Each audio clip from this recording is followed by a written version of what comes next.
Hello, everyone. So today, in honor of Yom Ha'atzmaut, I'm going to try my very first cooking video.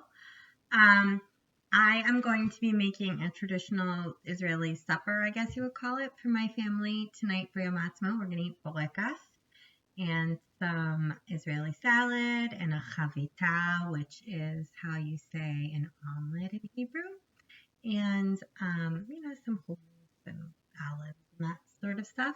But I'm also going to be making a Sephardic eggplant salad, and I thought I would try and teach some of you all how to make that as well. And you certainly don't need to make it for tonight or for tomorrow, but anytime you're in the mood for a delicious Israeli salad. So I'm starting with an eggplant.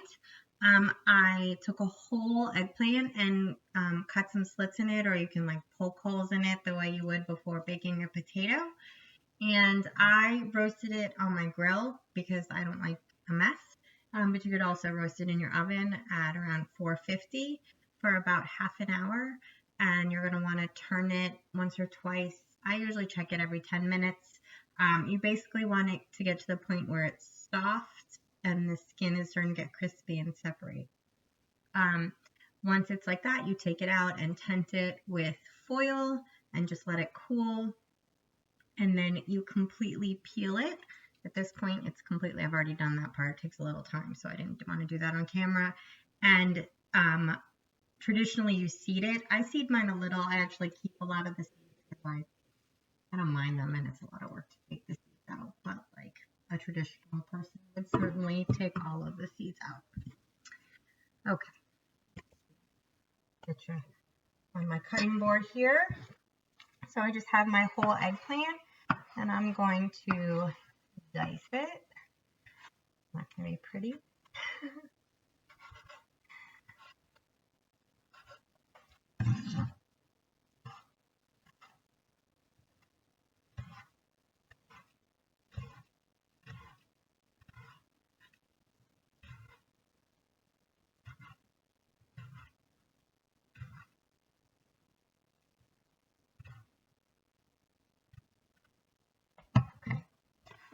So you can see I'm really just giving it a rough chop. It doesn't have to be pretty. People that are better chefs than me probably would make it a prettier chop. But it's kind of just going to get mixed in with a lot of other different flavors in the salad. So I guess it depends how much you care. Pretty the knife cuts are. And I'm just going to go ahead and that right into my mixing bowl. I love eggplant. Eggplant is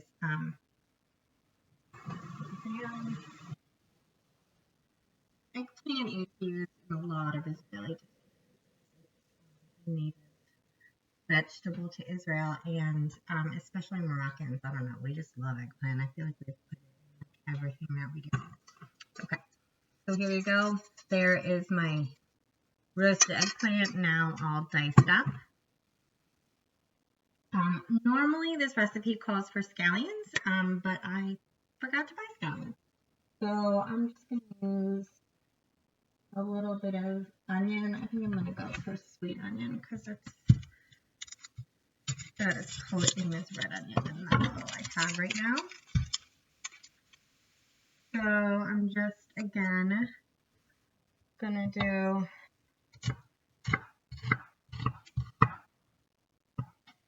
a rough chop of my onion here. Again, home chef, not the Food Network. Getting about as good as anybody who's been in my cooking club at BSO has gotten up until now. Okay, so I've got a little bit of onion here I'm going to add in. Not too much, you don't want it to be too oniony.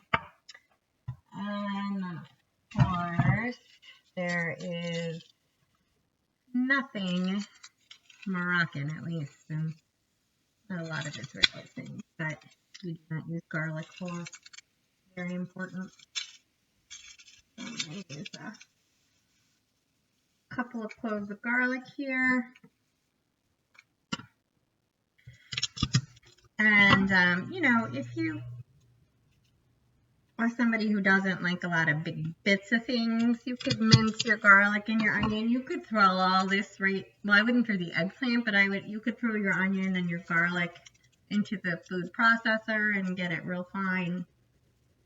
I don't know, we eat a lot of onion and garlic, so we don't mind big chunks of it in my family. But again, like I said, completely your discretion and sort of how much time and energy you have to put into it and how many things you like to get dirty. I'm a minimalist, really, with my cooking.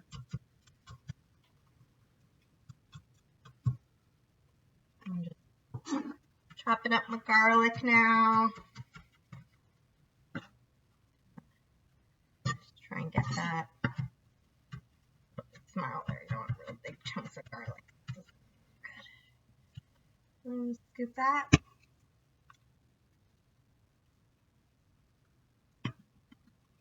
My bowl, I've got now my onion and my garlic and my eggplant.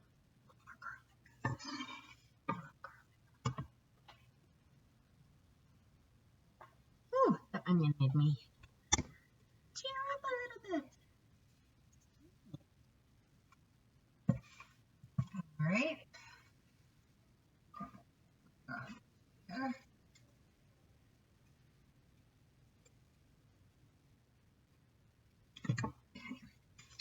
So next we are going to add some tomatoes.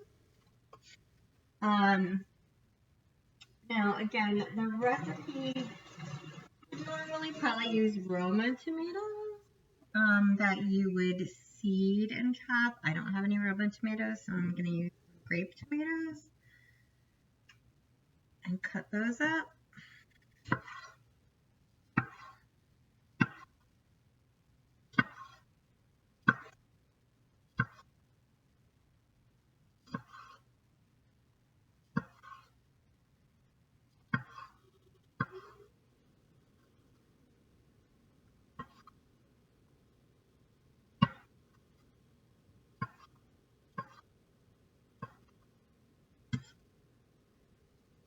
I'm not going to have you guys sit and watch me chop everything, but the tomatoes are important not only for the acidity, but also they add some nice color. So you're going to want to add a lot more tomato than I have right now.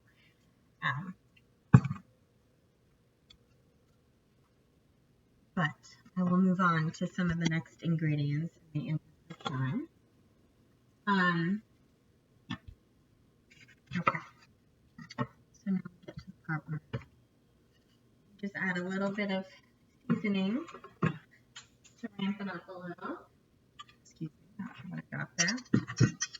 So we're going to add some olive oil,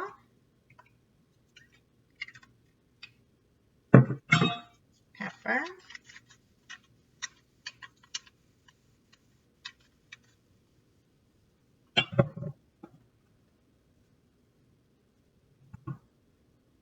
some kosher salt, doing like a couple of pinches here.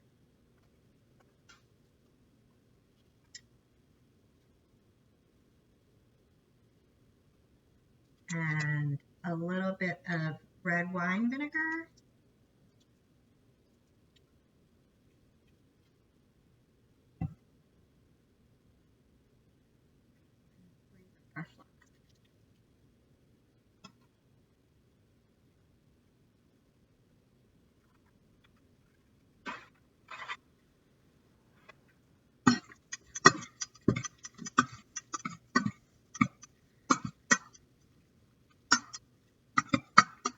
Mix that up, kind of like this. Still missing some tomato. Oh,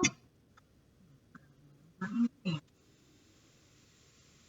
Finally, final ingredient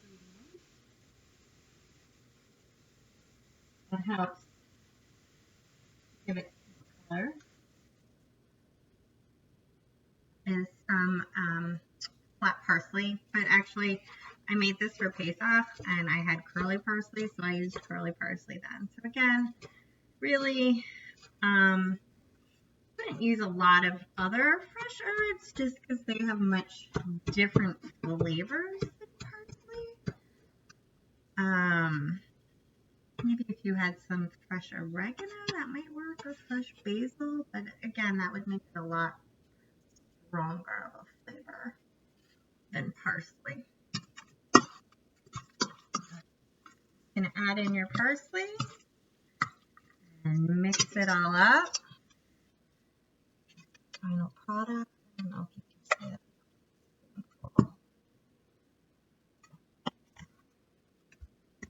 So I will now stick this in my fridge. I'm actually going to add a little bit more tomato and parsley first, but then I'll stick it in my fridge for a couple of hours.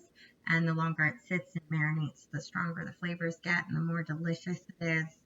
And like I said, I'll serve it tonight as part of our Israeli supper.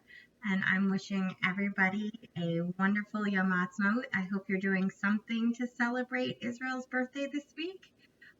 If you aren't doing something earlier in the week, please join us on Sunday morning for some wonderful religious school activities. And I'll see you all soon. Chag Sameach.